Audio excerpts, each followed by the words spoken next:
ahora aplicar la mecánica de Newton a sistemas formados por muchos cuerpos.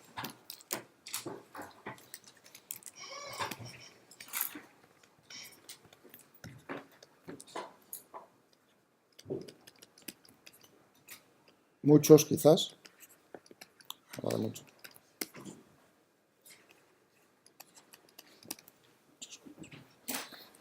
Al principio vamos a considerar, claro, nosotros hemos trabajado en la mecánica de Newton con partículas. Es decir, que lo que vamos a hablar es, en principio, esos cuerpos van a ser cuerpos puntuales, por eso se dice la mecánica en sistemas de partículas.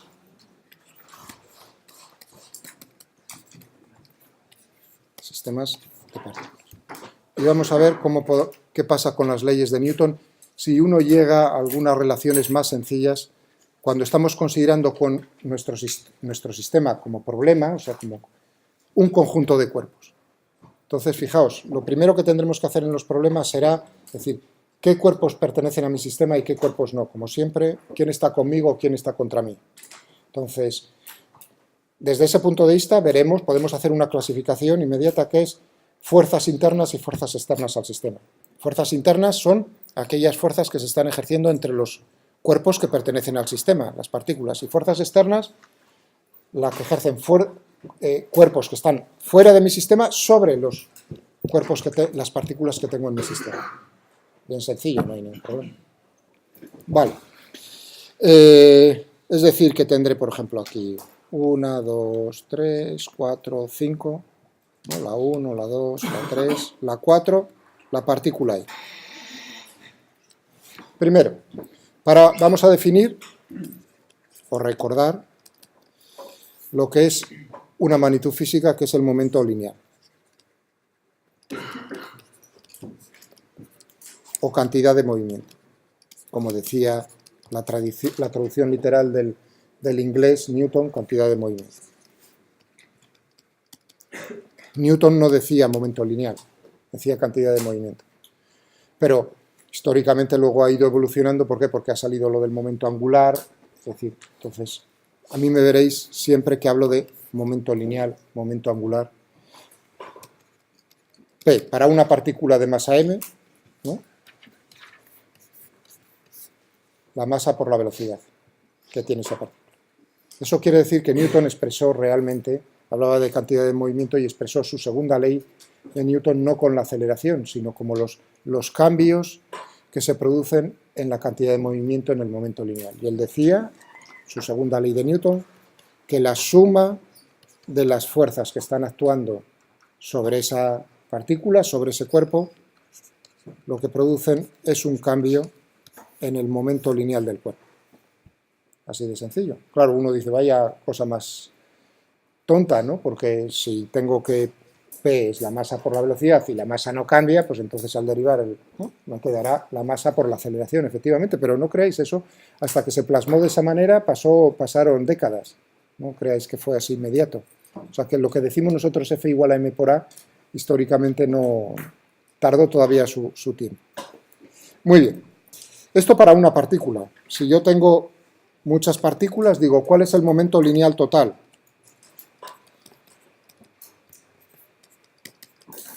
Del sistema.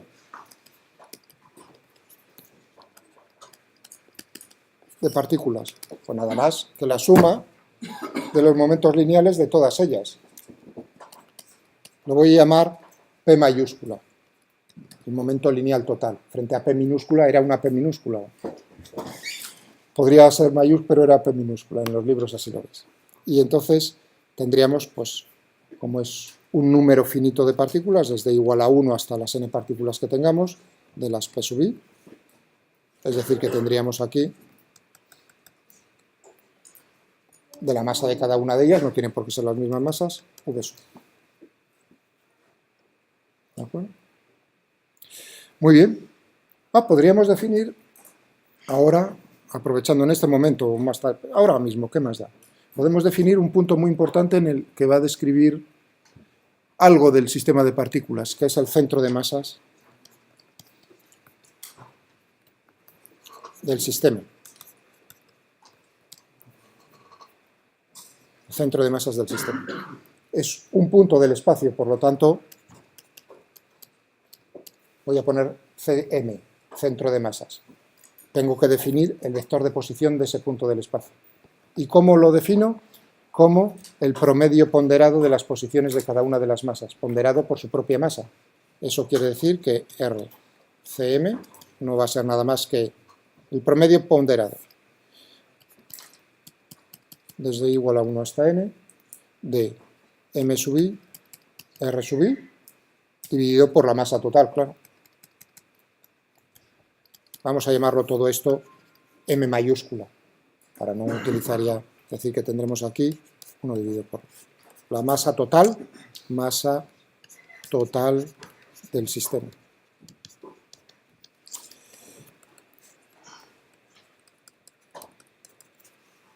Muy bien, anda, si tengo esto no tiene por qué coincidir, de hecho no sería una casualidad que coincidiese el centro de masas con la posición de una masa del sistema, y muchísimo menos tiene por qué coincidir. Eso sí, se tiene que encontrar entre las masas, más cerca la posición de aquellas masas que tienen más masa, que contribuyen más a ese promedio. Vale. Yo puedo preguntarme, ya que he definido el centro de masas, es un punto importantísimo, es fundamental, o sea, que es muy, muy importante en la física el centro de masas.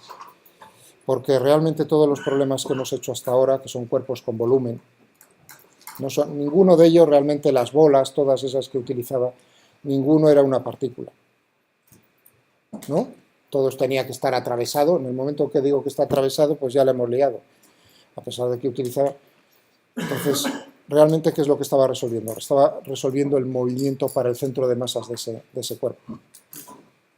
¿De acuerdo? Lo veréis, o sea, esa conclusión es la que nos va a salir ahora dentro de poco. Bueno, si tengo el vector de posición del centro de masas, puedo ver, depende del tiempo. Hombre, claro, si las masas se están moviendo, las partículas se están moviendo, pues por supuesto que eso va a cambiar en el tiempo.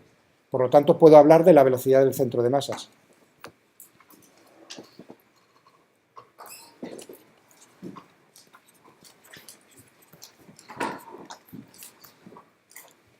Cuidado, porque uno intercambia centro de masas y centro de gravedad y casi siempre coinciden, pero cuidado porque no siempre.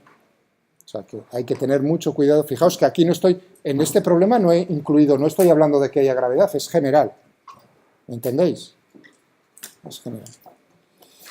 De hecho, cuando halláis el centro de gravedad, ¿no? ¿Qué es lo que estáis considerando?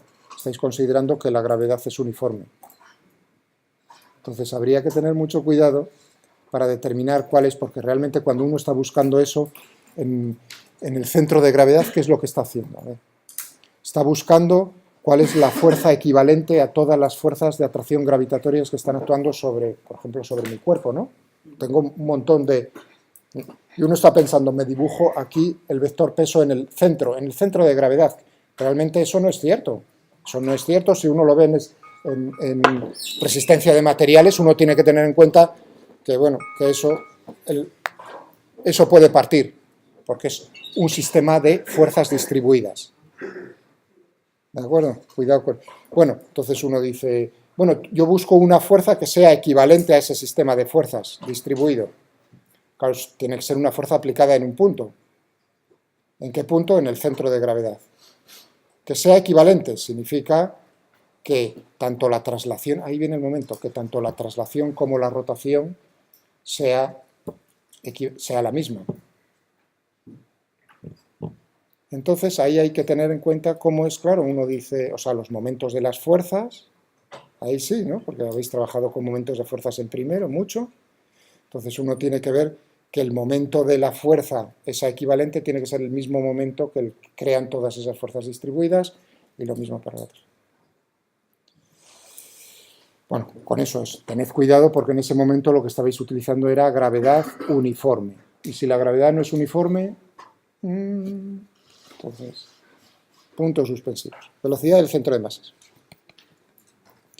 Pues naturalmente tendremos, uno dice la derivada del vector de posición del centro de masas con respecto al tiempo. ¿Qué tenía? 1 dividido por m, o sea, tengo que derivar todo esto con respecto al tiempo, desde igual a 1 hasta n de m sub i por r sub i. Por supuesto, aquí lo que voy a tener es el sumatorio desde igual a 1 hasta n de m sub i por las velocidades de cada una, al derivar, ¿no? El sumatorio entra la derivada, las masas no cambian. Anda, eso, qué curioso, esto era el momento lineal total, ¿no?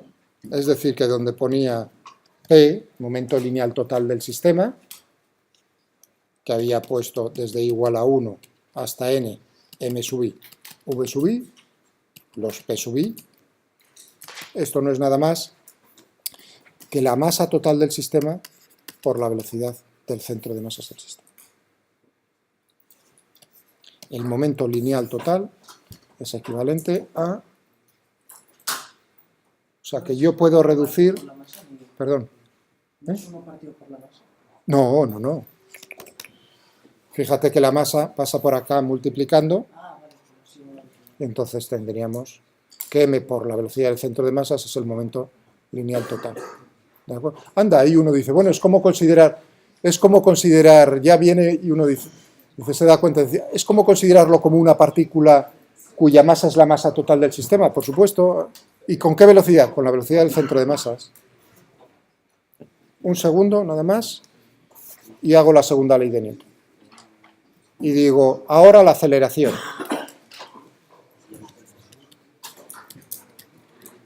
La aceleración.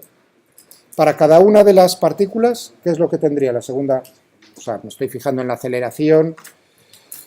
La segunda ley de Newton tenía la fuerza neta sobre la partícula i es la masa sobre la partícula i, la aceleración, o bien la derivada de p sub i con respecto al tiempo. Cualquiera de las dos me da igual. Y ahora lo que voy a hacer es un sumatorio para todas las masas. ¿Estamos de acuerdo? Muy bien. ¿Qué es lo que tenemos aquí? Aquí no es nada más que la masa total por la aceleración del centro de masas del sistema. O bien, si lo miro desde este punto de vista, no es nada más que el cambio del momento lineal total con el tiempo. Y aquí a la izquierda, ¿qué es lo que tengo? A la izquierda, ¿qué es lo que tengo? Tengo un sumatorio de las fuerzas que están actuando la neta sobre la partícula i. Y ahora hago una distinción ahí. Las fuerzas que están actuando sobre la partícula i pueden ser fuerzas internas, que hacen otras partículas, y fuerzas externas de cuerpos externos.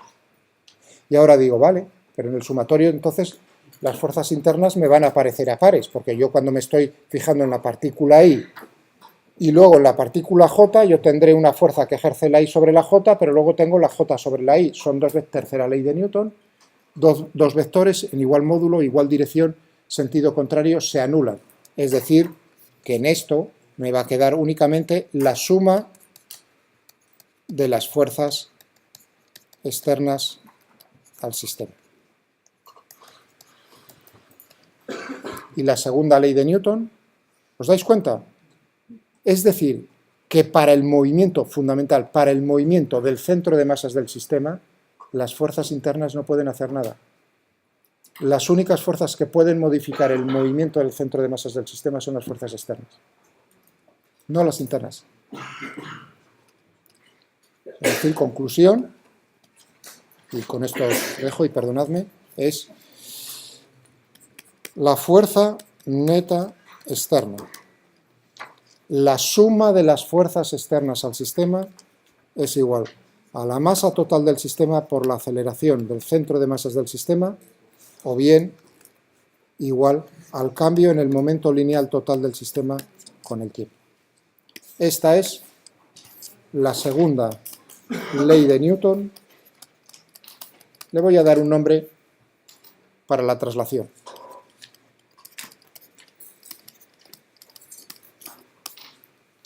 Está diciendo cómo se está trasladando en el espacio el sistema. El movimiento del centro de masas, lo que me va a dar es, lo tenéis que asociar, al movimiento, cómo se traslada ese cuerpo o ese sistema de cuerpos en el espacio. Claro, uno dice, pero te falta información porque hemos perdido información, naturalmente.